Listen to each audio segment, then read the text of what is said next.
Assalamualaikum warahmatullahi wabarakatuh. Alhamdulillahilladzi arsala rasulahu bil huda wa dinil haqq liyudhhirahu ala dini kulli wa kafa billahi syahida. Amma ba'du. Hadirin jamaah, para muhibbur Rasul, pecinta Rasulullah sallallahu alaihi wasallam di mana saja berada. Dalam suasana yang setiap saatnya selalu tanpa kita sadari, kita selalu dan harus bersyukur dengan berselawat kepada baginda Nabi Muhammad SAW. Ini sudah dibuktikan rasa cinta kepada baginda Nabi dilakukan oleh para sahabat, sebagaimana yang kami kutip dari buku Kisah Agung Sahabat Mulia Nabi Muhammad SAW, di mana susunan ditulis oleh Dr. Abdurrahman Ra'fat Al-Basha. Di situ diantaranya tertulis sebuah kisah sahabat baginda Nabi Muhammad SAW yang sangat penting peranannya, di mana terjadi pada 6 Hijriah. Beliau adalah Abdullah bin Huzafah As-Sahmi. Hadirin jamaah pecinta Rasul sallallahu alaihi wasallam atau muhibbur Rasulullah sallallahu alaihi wasallam. Pada satu kisah di mana Nabi Muhammad ingin menyebarkan dakwahnya pada santero tempat, termasuk raja-raja, baik raja Arab maupun non-Arab. Kemudian dikisahkan di sana ada sahabat Nabi yang bernama Abdullah bin Huzafah. Ini ingin juga membantu perjuangan dari baginda Nabi Muhammad SAW, di mana ia berangkat ke negeri Persia dan bertemu dengan Raja Kisra di sana. Begitu sebuah keberanian yang luar biasa, melewati tempat padang Sahara, dataran tinggi dan juga gunung. Terus ia lalui sampai pada satu tempat yang disebut dengan daerah atau kekuasaan dari Raja Persia. Ketika ia ingin bertemu dan bertanya bagaimana proses ketemunya, di sana ia ketemu. Dan akhirnya ia dapatkan pada masanya satu saat hari itu ia bertemu dengan Raja Persia yang dikawal oleh para pengawalnya. Dan pada masa itu rupanya Raja Persia ingin supaya suratnya diserahkan melalui pengawalnya. Lalu pengawal itu ingin mengambil surat dari apa yang dibawa oleh Abdullah bin Huzafah. Lalu Abdullah bin Huzafah bilang, tidak, ini adalah amanah yang disampaikan oleh baginda Nabi kami Nabi Muhammad SAW.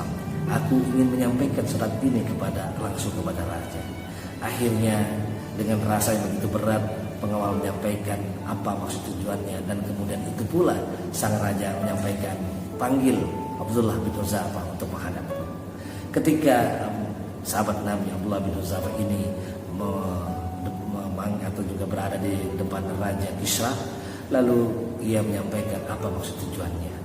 Ia ingin menyampaikan surat dari baginda Nabi Muhammad SAW. Kalau begitu sampaikan dan bacakan oleh yang kemudian dibacakan oleh pengawalnya.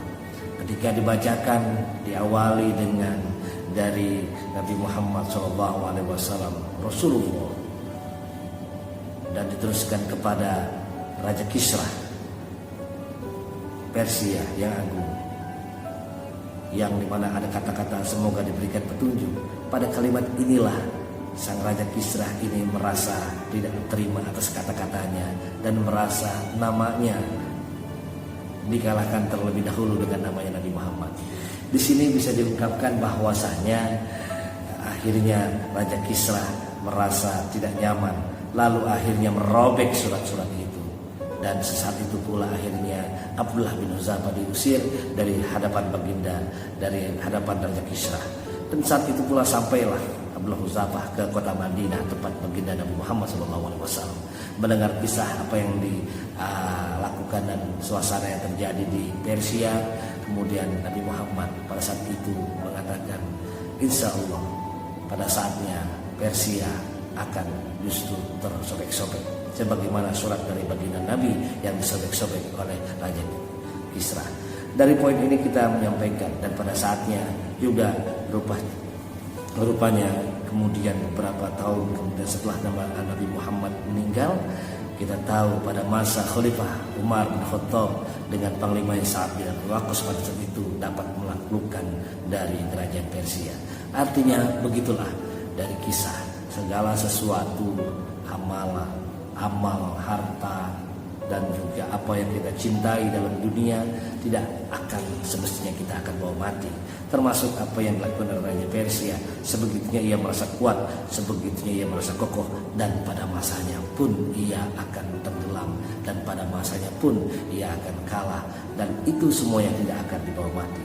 Sebagaimana yang juga Allah sampaikan dalam ayatnya surat Al-Imran ayat yang ke-14, dikatakan di situ, disebutkan di antaranya adalah bahwa zuyyina lin-nasi hubbus syahawat minan nisa wal banin wal qanatir munqantara min adh-dhahabi wal fiddah wal khair musawwamah wal an'ami wal hars dzalika mata'ul hayat dunya wallahu inda husnul ma'ab. Bahwasanya manusia dihiasi rasa cinta terhadap wanita, terhadap anak, terhadap emas, harta, segala, termasuk juga perkebunan, termasuk juga peternakan. Tapi yakinkanlah dzalika mata'ul hayati dunia, itu adalah semua bagian dari sementara, hanya perhiasan-perhiasan dunia. Wallahu inda husnul ma'ab, dan tempat Allah lah di mana tempat akan kembali.